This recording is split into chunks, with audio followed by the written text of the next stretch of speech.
वरून खुसखुशीत आणि आतून रसरशीत असे तळणीचे मोदक कसे करायचे याची साधी सरळ रेसिपी आज सांगणार आहे।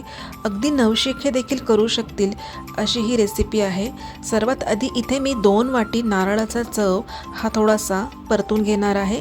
त्याच्यानंतर मी इथे 1 वाटी चिरलेला गूळ टाकून घेणार आहे व गूळ वितळूपर्यंत आपल्याला हे सर्व मिश्रण शिजवून घ्यायचं आहे।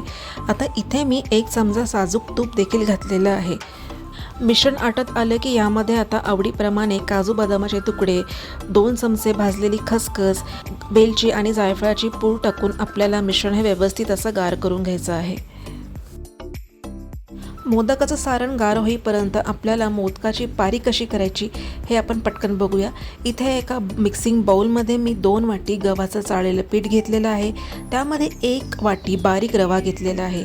सोबतच चवीप्रमाणे मीठ आणि 2 चमचे कडकडीत असं तुपाचं मोहन घालून पीठ असं घट्टसर मळून घ्यायचं आहे।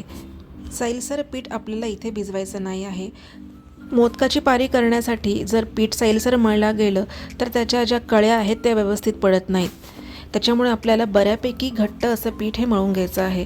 त्यानंतर 10 ते 15 मिनटं आपल्याला पीठ हे व्यवस्थित सेट होण्यासाठी ठेवून द्यायचं आहे। त्याच्यानंतर इथे अशा प्रकारे एक मोठी चपाती लाटून घ्यायची आहे व वाटेच्या साह्याने याचे अशा गोल सर्कल करून घ्यायचे आहे।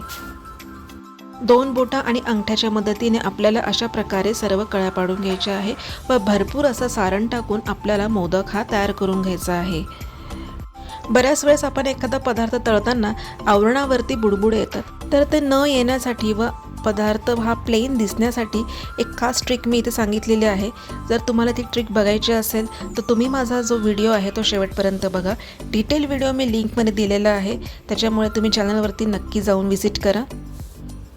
त्यानंतर तेलामध्ये एक एक करून मोदक टाकून आपल्याला मंद आचेवरती मोदक हे तळून घ्यायचे आहे।